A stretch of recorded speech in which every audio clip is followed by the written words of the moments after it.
ამასობაში მეორე ამანათიც ჩამოვიდა შენიდან. აქაც ისეთი რაღაცებია, რაც გჭირდება აუზისთვის, როგორც ვიყავ პირველ ვიდეოში. აი ეს კაბა, რომელიც ლამაზი ჩანდა. სურათებში. აუ, ძალიან ლამაზია. ისეთ ლამაზი ფერია. ძალიან ლამაზია. ხარისხიც ნორმალური რა. აღარ მახსოვს $15 ღირდა მე მგონი და $15 ყალობაზე ნამდვილად ძალიან ლამაზია. ძალიან ეს ბარბის კაბა არის. ძალიან ლამაზია. ხო, ეს ჩხილები დასაწებებელი, რომელსაც ძალიან კარგად ვიყენებ ხოლმე. მშვენიერია.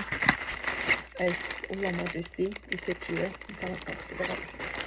ძალიან ლამაზი ფერია. ესეთი ჩანდა სურათებშიც კი, ძალიან ლამაზია, ნახეთ რა ლამაზია. ძალიან ლამაზი ფერი ესეთია რა. ალუბლის ფერი თუ როგორ თქვა ხო რა, შინდის ფერი. შემდეგი ეს არის ძალიან საყვარელია. ფაიას კი ქონდა ეს საცურაო კოსტუმები, მაგრამ მინდოდა მოსაცმელიც რო თქვა სანამ ჩავალთ ან ამოვალთ რა სასტუმროდან, ნომრიდან აუზამდე რო ჩაიცვას და ძალიან საყვარელია, აი ძალიან კარგი ხარისხია ესეთი.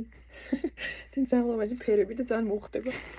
ხო, ეს უნდა იყოს ბარბარისთვის მოსაცმელი, ესეც ბაბისთვის საცურაო კოსტუმზე ძალიან ლამაზი ფერებში და ძალიან საყვარელია.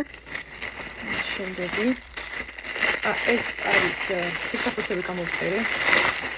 ბაბისთვის უფრო თორე აი ეს საფუძველი არა აქ დაწვის.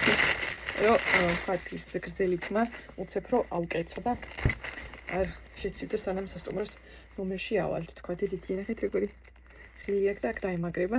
ესეთი რეზინა აქვს. ესეთი დიდებისიც არის და მეც მაქვს და პრინციპში სიმართლე გითხრათ დიდი ზომაა ცოტა, მაგრამ ესეთი კარგია ორი ცალი დევს. ორი ცალი არის ძალიან კარგი. მშვენიერი და კიდე რა.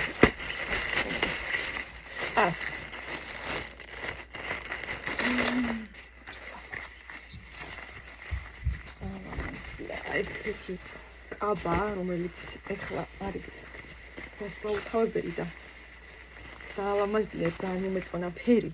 მე მგონი რომ ზომად კარგი იქნება და ეკლესიაში მონასტერში ძალიან კარგად ვიყენებ ხოლმე ჩექმებზე, ან თუნდაც დაბალ ძირიან ფიქსაცმელებზე.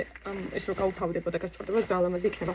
ძალიან კარგი ფერია. ხარისხიც ნორმალური. სულ ეს იყო, იმედია მოგეწონათ ეს რაღაცნაირი განყუთვა. და თუ რამე დაგაინტერესებთ, რა თქმა უნდა, მომწერეთ და ლინკებს ჩაგიგდებთ კომენტარებში. აბა ყველას ბედნიერ დღეს გისურვებთ დროებით.